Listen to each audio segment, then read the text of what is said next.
आइए देखते हैं, मजा आएगा। अभी मजा आएगा ना भिड़ो। हम नीट पर भी प्रश्न पूछेंगे कि क्यों 22 लाख बच्चों का भविष्य आप लोगों ने खराब करने की कोशिश की, क्यों रेलवे के तमाम 5 लाख पद के आसपास आपने खत्म कर दिए, स्क्रैप कर दिया आपने, मिलावटी पेट्रोल आप क्यों बेच रहे हैं, क्यों आप जो है वांगचुक के अनशन से आपने उसको जबरदस्ती उठाया। दिल्ली हाईकोर्ट के निर्देश पे गए भाई साहब, अस्पताल उनको ले जाया गया, हमने नहीं उठाया।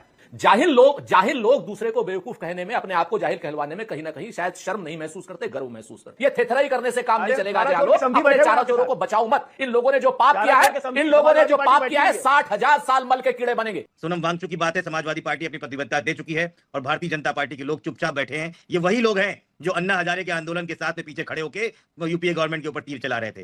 काहे दाएं बाएं जा रहे हैं? अब परेशानी क्यों हो रही है कि जब आप फिर जिस आदमी को कहते हो और उसी आदमी का साथ लेते हो, उसी आदमी को नरेंद्र मोदी गलबैया करते हैं। A few moments later. मालिक वो देखो।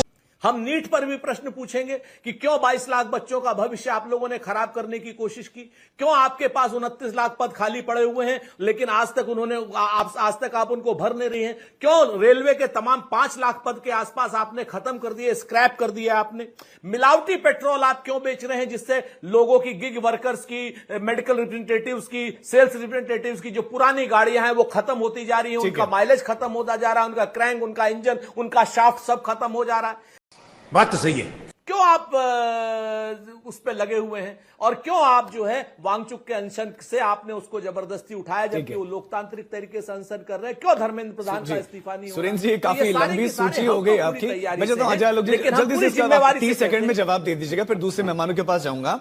कि आप खुद नहीं चाहेंगे कि आप इस बार संसद चले, आप विपक्ष के ही सहारे हैं कि इस बार हंगामा कर दें ताकि सोनम वांगचुक, नीट, राम मंदिर चंदा चोरी, E20 रुपए की गिरती वैल्यू, मतलब एक लंबी सूची है इस बार आपके सामने जिन पर आपको जवाब देने पड़ेंगे, नहीं तो ये गड़बड़ है बाबा। चारा चोर के साथ बैठ के मीट बनाते हैं आप, मटन खाते हैं आप, अब बोल रहे हैं कि हमने चारा चोरी कर लिया।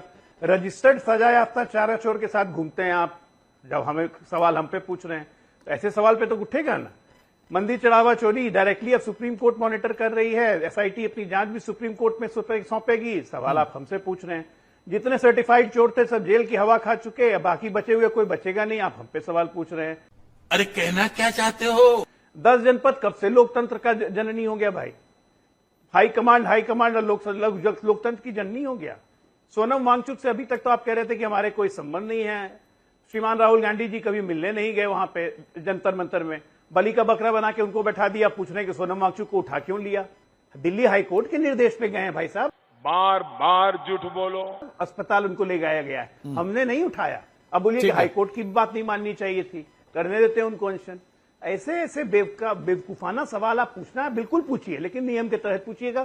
संसद में उसका भी जवाब मिलेगा। टीवी पे मैं दे रहा हूं, संसद में हमारे संसदीय कार्य मंत्री या कोई अन्य मंत्री देगा, लेकिन नियम के तहत, कि माई वे और हाईवे नहीं। इसलिए ठीक है, आप कह रहे हैं कि नियमों के तहत जवाब दिया जाए। ठीक है, मैं लौटता हूं एक क्योंकि कई सारे मेहमान सबके पास एक करके चलते हैं। 5 सेकंड में ही, लेकिन सुरेंद्र जी 5 सेकंड, सिर्फ 5 सेकंड दे दीजिए मुझे सर। दे दिए 5 सेकंड। बिल्कुल। जाहिल लोग दूसरे को बेवकूफ कहने में, अपने आप को जाहिल कहलवाने में कहीं ना कहीं शायद शर्म नहीं महसूस करते, गर्व महसूस करते। गजब बेइज्जती है। और चारा चोर जो हैं आज की डेट में अयोध्या में बैठे हैं। चंपत राय ने 84 करोड़ की जमीन खरीदी थी जिसमें गाय का चारा लगवाया और मंदिर में गौशाला नहीं है। तो चारा चोर तो भाजपा वाले हैं, चारा चोर भाजपा वाले हैं, चारा चोर संघ वाले हैं और चारा चोर विश्व हिंदू परिषद वाले हैं। ये थेथराई करने से काम नहीं चलेगा। अपने चारा चोरों को बचाओ मत। इन लोगों ने जो पाप किया है, 60,000 साल मल के कीड़े बनेंगे। आशुतोष वर्मा, मतलब अभी एक लंबी सूची विपक्ष की है, लेकिन आपकी मैं तैयारियों की बात करूं तो आपकी क्या तैयारियां हैं? आज सरकार ने सर्वदलीय बैठक बुलाई, क्या आपको लगता है कि विपक्ष को और ज्यादा चिढ़ाने के मकसद से ही यह सर्वदलीय बैठक में बागियों को बुलाया गया? धन्यवाद राजीव जी। राजीव जी, आपने अपने वक्तव्य में बात बहुत साफ कर दी कि ये पहली बार ऐसा हो रहा है, और पहली बार नहीं, हम लोग देखते रहते हैं कि भारतीय जनता पार्टी इस बार चौतरफा घिरी हुई है और वो खुद चाहती है कि किसी प्रकार से संसद का मानसून सत्र ऐसे वैसे टाल दिया जाए। क्या बात, ये बात है। क्योंकि हम जानते हैं कि समाजवादी पार्टी की तैयारी मजबूत है और हम सरकार के एजेंडे से ज्यादा जनता के जो मुद्दे हैं उसको उठाने की तैयारी कर रहे हैं। हम जानते हैं कि 2 महीने से ज्यादा का समय हो गया है और राम मंदिर चोरी पे अभी तक प्रधानमंत्री के मुंह सिए हुए हैं। उनकी हिम्मत नहीं हो रही है कि वो इस देश के 140 करोड़ श्रद्धालुओं की आस्था की चोरी पे चू भी नहीं बोल पाए। उनको पता है कि एसआईटी के नाम पे एक चोर पुलिस का आपस में गेम खेल रहे हैं, खुद ही चोर बन के खुद ही पुलिस बन रहे हैं। सही पकड़े हैं। वो जानते हैं कि Samajwadi party, Indian national Congress के राहुल गांधी और मल्लिकार्जुन खड़गे का प्रधानमंत्री के नाम लिखे हुए पत्र के पीछे मजबूती से खड़ी हुई है। तो हम सही है कि भारतीय जनता पार्टी खुद भागना चाहती है और उसी की वजह से इन्होंने ये काम किया है। हम इंतजार कर रहे हैं कि डीमिलिटेशन की बात करें और हम डीमिलिटेशन को डेमोक्रेसी का बुलडोजर हम तैयार कर देंगे, क्योंकि जब तक जातीय जनगणना नहीं होती ये डिलिमिटेशन का बिल इस देश में नहीं आ पाएगा। समाजवादी पार्टी इसका विरोध करती है। यही नहीं, अभी और सुनिए। सोनम वांगचुक की बात है, समाजवादी पार्टी अपनी प्रतिबद्धता दे चुकी है और भारतीय जनता पार्टी के लोग चुपचाप बैठे हैं। ये वही लोग हैं जो अन्ना हजारे के आंदोलन के साथ में पीछे खड़े होके यूपीए गवर्नमेंट के ऊपर तीर चला रहे थे। खुद दिवंगत नेता अरुण जेटली और सुषमा स्वराज ने सदन में खड़े होके बोला कि हम उनके साथ में खड़े हैं, और उस समय प्रधानमंत्री जो मोदी जी जो आज प्रधानमंत्री हैं, उस समय जब चीफ मिनिस्टर थे, खुद अन्ना हजारे के समर्थन में पत्र लिख चुके थे। तू समझा? हाँ। नहीं, तू समझा नहीं। इस पर सुरेंद्र जी मैं आप चाहता हूं कि इस पर आप भी जवाब दें कि वो ये कह रहे हैं कि आप क्यों नहीं चाहते हैं कि महिलाओं को अधिकार मिले, आप क्यों नहीं चाहते हैं कि परिसीमन हो। परिस्थितियां समय समय पर बदलती हैं तो उसके हिसाब से चीजें बदलनी भी तो चाहिए।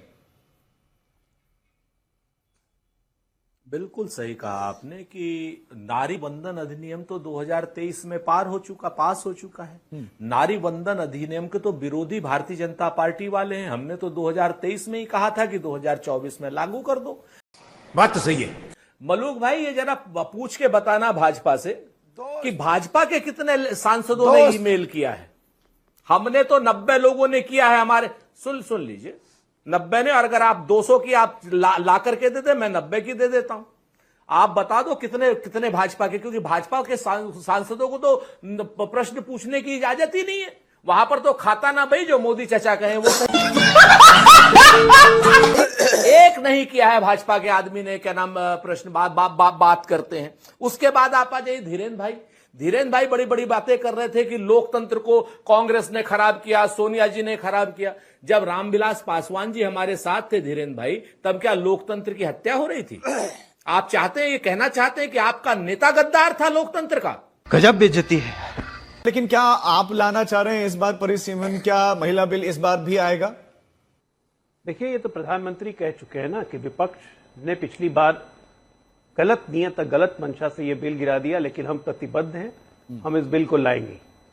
अब ये अभी आता है, कभी आता है, जब पार्लियामेंट चलने दीजिए, सब कुछ सामने आ जाएगा और इनकी प्रतिबद्धता भी आ जाएगी कि महिलाओं के लिए कितने प्रतिबद्ध है।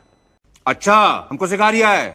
और by the way Anand ji, आपको एक बार बता दूं, बाला साहेब ठाकरे, उन्होंने जब शिवसेना बनाई 20 साल तक कभी सत्ता में नहीं थे, कभी ये नहीं कहा कि हम मरे हुए हैं। लगातार कांग्रेस से संघर्ष करते रहे, कहा कि कांग्रेस के साथ मिलना हुआ तब दुकान बंद कर दूंगा। अब बाला साहब के सब आदर्शों को भूल के हम मरे हुए हैं, कागजों पे सिमट गए, हमें छोड़ दो। असहाय और निरीह प्राणियों की राजनीति में जगह नहीं होती है। ये क्या बात करते हैं यार? और दूसरी बात, ये सोनम वांगचुक पे ज्ञान दे रहे थे भाई साहब, दोनों समाजवादी पार्टी या कांग्रेस। मैं एक चिट्ठी दे रहा हूं, आपके दर्शक इसको वेरीफाई कर सकते हैं। Office of the deputy commissioner ले, डेटेड 28/2/2007। हमारी सरकार नहीं थी, ना केंद्र में ना ले में। सुनिएगा सुरेंद्र भाई, हमारी सरकार नहीं थी, आप ही की थी। नोटिस आपने भेजा था सोनम वांगचुक को कि आपने 200 से ज्यादा कन्नाल जमीन आपने सरकार की मार रखी है। अरे कैसा चमन जैसा बात करता है।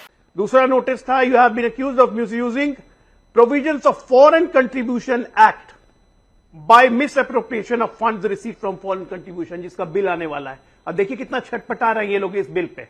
तीसरा, उन्होंने साफ लिखा, you have been conniving in anti national connection in China and other places which have been और may be exploited for anti national activities. ये सोनम वांगचुक को डिप्टी कमिश्नर ऑफ ले ने नोटिस भेजा था, कांग्रेस की सरकार ने। मैं नहीं मानता। जब 14वीं और 15वीं लोकसभा में भारतीय जनता पार्टी विपक्ष में थी, तो जो सांकेतिक या वॉकआउट के काम थे, 2005 में कैश फॉर क्वेरी पे वॉकआउट कर गई, 2006 में राजनाथ सिंह की गिरफ्तारी पे वॉकआउट कर गई, 2012 में कोयला घोटाले मसले पे वॉकआउट कर गई, 2013 में सांसदों के नामांकन पे वॉकआउट कर गई, और कुल टोटल टाइम का 40% बर्बाद कर दिया विपक्ष में। यही नहीं, अभी और सुनिए। अब जब भारतीय जनता पार्टी सरकार में है तो विपक्ष में 16वीं लोकसभा में 21% बर्बाद किया था, 17वीं में 23%, और अभी जो 18वीं लोकसभा है उसमें मात्र 28% हुआ है। तो कौन संसद नहीं चलने दे रहा है, वो उसकी बात अभी क्लियर हो गई है। ये गड़बड़ है बाबा। अभी मेरे दोस्त अजय आलोक कह रहे थे कि डीलिमिटेशन और जातीय जनगणना का क्या अंतर है। हाँ। अरे भाई, पहले आप नारी शक्ति वंदन अधिनियम एक्ट पढ़िए 2024 में, उसमें साफ तौर पे लिखा हुआ है ये अधिनियम तभी लागू होगा जब जनगणना हो जाएगी। सही पकड़े हैं। जाति जनगणना से भागिए नहीं, पूरा पढ़ के आया कीजिए। आप सरकार है इस समय, ऐसे मजाक करने बैठिए मत यहाँ पर। सुरेंद्र जी, आप इसमें कुछ ऐड करना चाह रहे हैं? दो तीन चीजें। अभी तो धीरेन्द्र भाई को अगर ये सांसद बना देते रामविलास पासवान की पार्टी से तो हम कहते परिवारवादी नहीं है।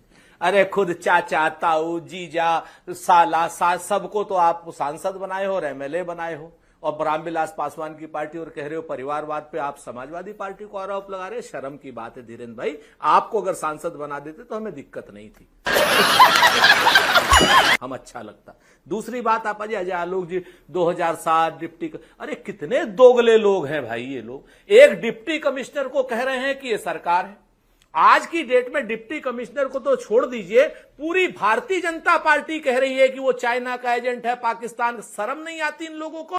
अरे हम तो फकीर आदमी हैं। उसी चाइना के एजेंट, उसी वो तो आपसे सपोर्ट मांग रहे थे ना, आप तो नहीं गए, आप जंतर मंतर तो नहीं गए। अरे सुनो यार, आप सुनिए ना, नहीं, सवाल तो है, आप जंतर मंतर जाके सपोर्ट तो नहीं दे रहे। अलग विषय है। अच्छा, आप इस पर आइए ना। काहे को दाएं बाएं जा रहे हैं? अब परेशानी क्यों हो रही है कि जब आप खुद जिस आदमी को कहते हो और उसी आदमी का साथ लेते हो, उसी आदमी को नरेंद्र मोदी गलबैया करते हैं, उसी आदमी को अमित शाह गलबैया करते हैं। तू समझा? हाँ। नहीं, तू समझा नहीं। वही आदमी आपके साथ खड़ा होता है, तब तो वो विदेशी एजेंट नहीं होता। आज की डेट में जिस तरीके की आप अमानवीय हरकत कर रहे हो, ये अमानवीय हरकत किसी के भी साथ होगी, भले ही हमारा दुश्मन है। कल की डेट में अमानवीय हरकत अगर नरेंद्र मोदी के साथ होगी तो हम उसके साथ भी खड़े मिलेंगे। शाबाश।